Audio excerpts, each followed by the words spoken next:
চলছে। শেখ হাসিনা যুদ্ধ ঘোষণা করেছে। এই যুদ্ধে এক পক্ষ হচ্ছে শেখ হাসিনা এবং তার পালিত সেনাবাহিনী এবং হারুন বাহিনী। বেনজির যাওয়ার পরে এখন বেনজিরের সেই ভূমিকায় হারুন অবতীর্ণ হয়েছে। আপনারা দেখেছেন ভিডিও ফুটেজগুলোতে বাংলাদেশের যেই বর্ডার গার্ড ওইখানে ছিটতে পারে না বর্ডারে, এখানে এসে তারা আপনার যুদ্ধের মতো সেনাবাহিনী বিজিবি সব মিলে কিভাবে হেলিকপ্টার নিয়ে স্নাইপারে তারপরে মানুষজনকে ধরে ধরে কুপিয়ে তাদের পালিত যেই পোষ্য বাহিনী এদেরকে দিয়ে মানুষ হত্যা করেছে। অতএব বাংলাদেশে এখন যুদ্ধ চলছে। আপনাদেরকে যে আশার কথাটা শোনাতে চাই সেটা হচ্ছে আমার পরিচিত মোহাম্মদপুরের এলাকার কথাটা আমি বলি। বেশ কয়েকটা জায়গার খবর আমি জানি। এর মাঝখানে আপনারা যারা দেশে আছেন বা বাইরে আছেন, আপনাদের আত্মীয় স্বজন যারা ঢাকার শহরে, বিশেষ করে মোহাম্মদপুর, ওইদিকে যাত্রাবাড়ি, এইদিকে উত্তরা, বিভিন্ন জায়গায় যাদের আত্মীয় স্বজন টজন আছে, তাদের কাছে জিজ্ঞেস করেন অবস্থাটা কি ছিল। এই দেশের মানুষ খালি হাতে যুদ্ধ করেছে, কোনো পরিকল্পনা ছাড়া যুদ্ধ করেছে। যে যেইভাবে যেই অবস্থায় ছিল রাস্তায় নেমে এসেছিল। একজন কাজের বুয়া, আমারই এক রিলেটিভের বাড়ির কাজের বুয়া, সে বাড়িতে এসে তারপরে খুব আফসোস করছে যে আমি মানে পানির বোতল নিয়ে তারপরে বের হয়েছিল। তো বের হওয়ার পরে সেখানের পানির বোতল এক গ্রুপকে দিয়েছে সে। মানুষের যার যা ছিল, মনে করেন একজনের বাড়িতে একটু সেভলন আছে, একজনের বাড়িতে একটু ওই কি বলে কোন সুতা টুতা, ওই যে ফিতা টাইপের কিছু আছে হাত পা বাঁধার জন্য, মাথা বাঁধার জন্য, যার যা ছিল প্রাইমারি ট্রিটমেন্ট দেওয়ার জন্য তারা রাস্তায় নেমে গিয়ে তারপরে এই ছাত্রদের পাশে এসে দাঁড়িয়েছিল। কাজের বুয়া পানি দিয়ে এসছে, এক গ্রুপকে দেখেছে যে এক গ্রুপ এখানে দাঁড়িয়ে আছে, তাদেরকে পানি দিয়েছে। পানি দেওয়ার পরে তারা জয় বাংলা করে উঠেছে।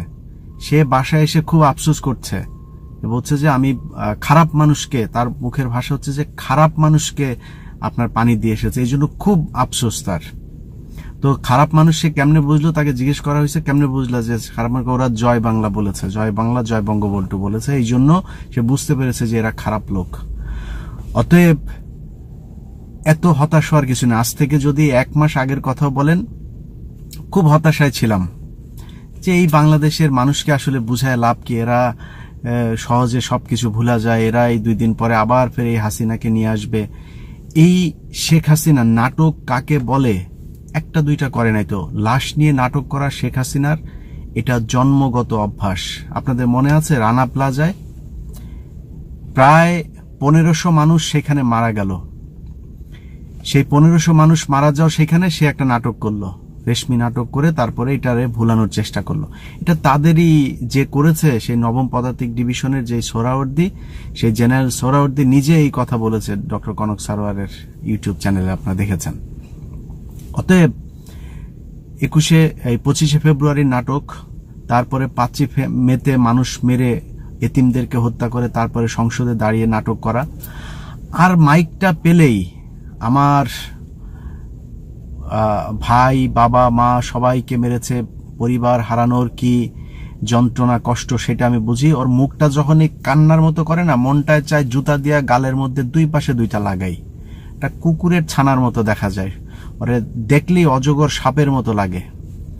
তো এই কুকুরের ছানার এই অভিনয় আর মানুষের মাঝে বিভ্রান্ত তৈরি করে নাটক সাজিয়ে মানুষকে ভুলিয়ে রাখত। তো মানুষও দেখতাম একবার রাসেল ভাইপার, সোহেল ভাইপার, এই ভাইপার ভুইপারের খেলা টেলা দেখে তারপরে ঠান্ডা হয়ে যায়।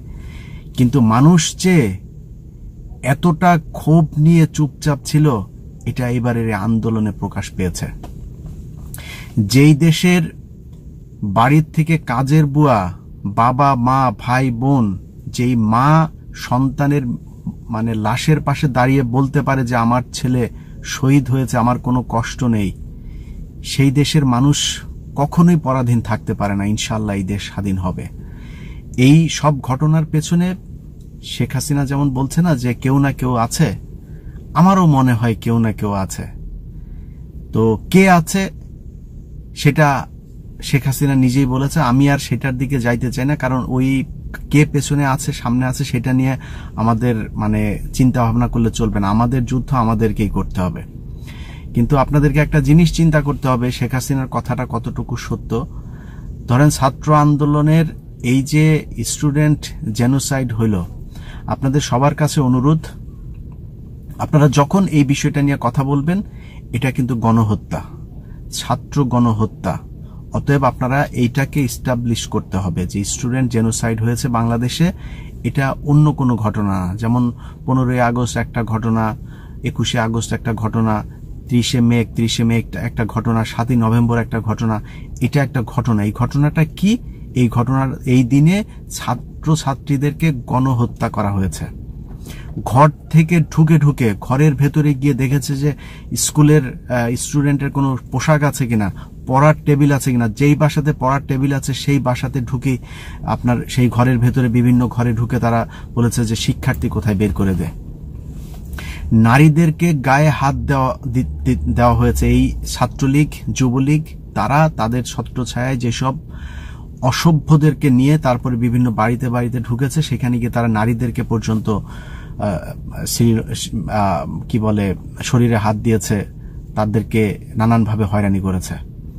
অতএব মানুষ লজ্জা শরমে এইসব কথা এখন বলতেও পারে না, কিন্তু একটা সময় গিয়ে আপনাদের কাছে অনুরোধ, এসবের ভিডিও ফুটেজ যা যা আছে, আমি আমার যেই জিমেইল অ্যাকাউন্টটা আছে আপনাদেরকে বলেছি 15 minutes BD 15minutesbd@gmail.com। এখানে আপনাদেরকে আমার ফেসবুকেও আমি পোস্ট করেছি, সেখানে আপনারা পাঠিয়েছেন, অসংখ্য ভিডিও আমার কাছে এসছে, এবং আমার একটা টেলিগ্রাম চ্যানেলও খুলেছি। এগুলো আপনারা ছড়িয়ে দিবেন, মানুষকে এগুলো জানতে হবে। ভবিষ্যৎ প্রজন্ম 15ই আগস্টের আগে শেখ মুজিব এই দেশে যে গণহত্যা চালিয়েছে বারবার, সেগুলোর কোনো খোঁজ খবর নাই, কারণ সেগুলোর ভিডিও নাই, সেগুলির কোনো প্রমাণ নাই, ছবি নাই। এক বাসন্তীর যেই জালের জড়ানো যে ছবি, সেই ছবি নিয়ে অনেক কিছু ঘটে গিয়েছিল। এই ধরনের ভিডিও যদি ওই সময় থাকতো, এই ধরনের ঘটনা অনেকগুলো শেখ মুজিব ঘটিয়ে গেছে। অতএব এইবারের এই ঘটনা ভোলা যাবে না। আপনারা হুটহাট করে এই যে একটা ইস্যুর পর আরেকটা ইস্যু ভুলে যাবেন, এই ভুলাটা যাবে না। যেটা বলছিলাম যে স্টুডেন্টরা এই পরিস্থিতির মাঝখানে দাঁড়িয়ে তারা বলছে যে তারা আন্দোলনে আছে, আন্দোলন তারা চালিয়ে যাবে। তারা কয়েকটা দফা দিয়েছে, সেই দফা মানতে হবে। সেই দফা শেখ হাসিনা জীবনেও কোনোদিন মানতে পারবে না। বিশেষ করে ছাত্ররা বলেছে যে এই যে কিলিং হয়েছে, জেনোসাইড হয়েছে, এই সবকটার বিচার করতে হবে। যেই পুলিশরা, যেই সেনাবাহিনী, যেই বিজেপি গুলি চালিয়েছে তাদের বিচার করতে হবে। এই বিচার শেখ হাসিনা করতে পারবে না, তার পক্ষে করা সম্ভব না। সারা পৃথিবী এক হয়েছে। আমার বিশ্বাস কোনো না কোনো একটা শক্তি শিক্ষার্থীদের সাথে আছে এবং তাদেরকে গাইড করছে, এবং আমার মনে হচ্ছে যে তারা এই আন্দোলনটা চালিয়ে যাবে। হতাশার বিষয় হচ্ছে বিএনপির মহাসচিব, উনি ভদ্র মানুষ, উনাকে আমি বলবো যে ভাই আপনি তো আবার নাস্তিক, তো বাম করতেন, তো ফখরুল সাহেব আপনি মানে অভিনয় করার কিছু নাই।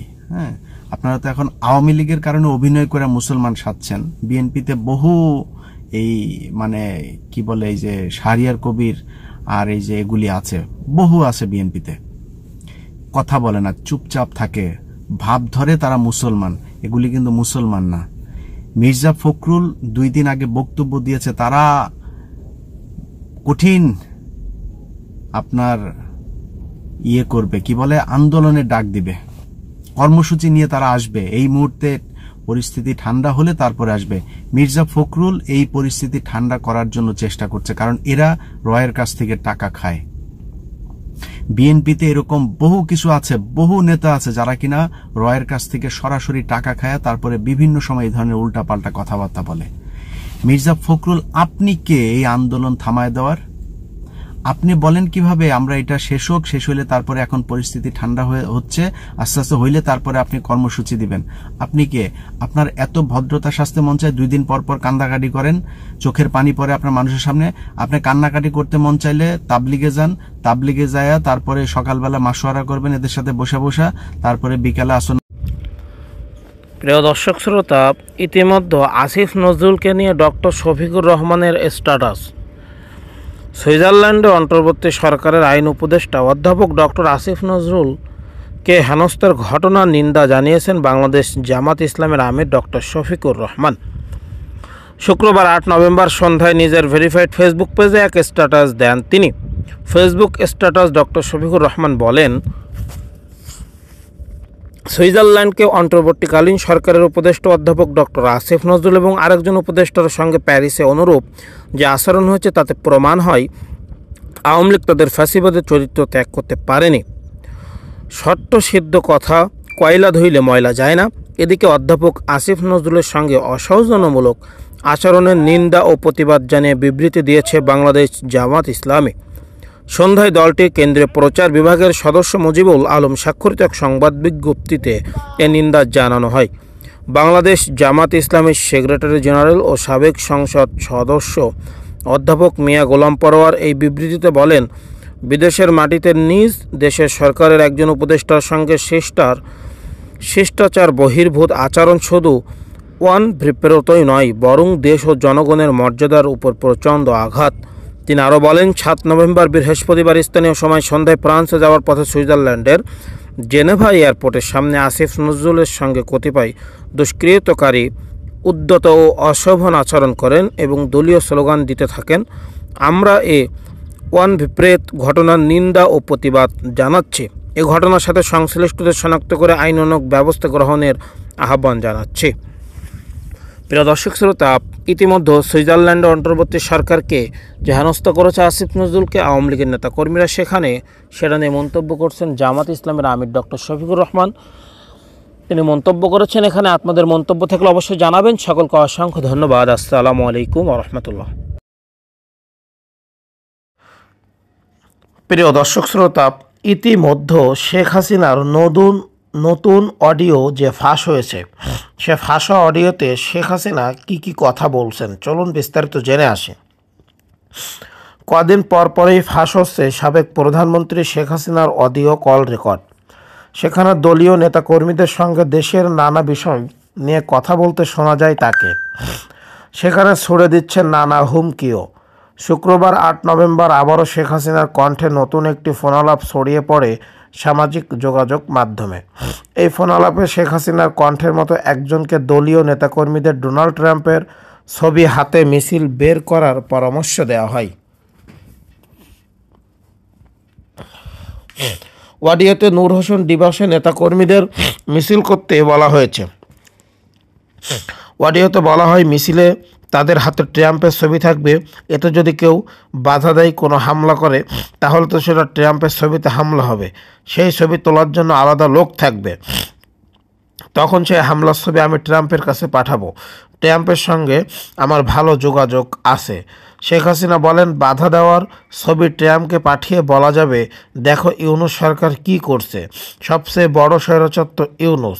250 জন এসআইয়ের ক্যাডেট সাব ইন্সপেক্টর চাকরি দিল না, তাদের বের করে দিল। তিনি আরও বলেন, মিছিলে ভালো লোক জমায়েত যেন হয় সে ব্যবস্থা করবা। মিছিলে নূর হোসেনের ছবি থাকবে। স্বৈরাচার নিপাত যাক, গণতন্ত্র মুক্তি পাক লেখা প্লেকার্ড রাখবা। আমাদের অনেক ঘরবাড়ি দোকানপাট পোড়ানো হয়েছে, এর তথ্য বের করতে হবে।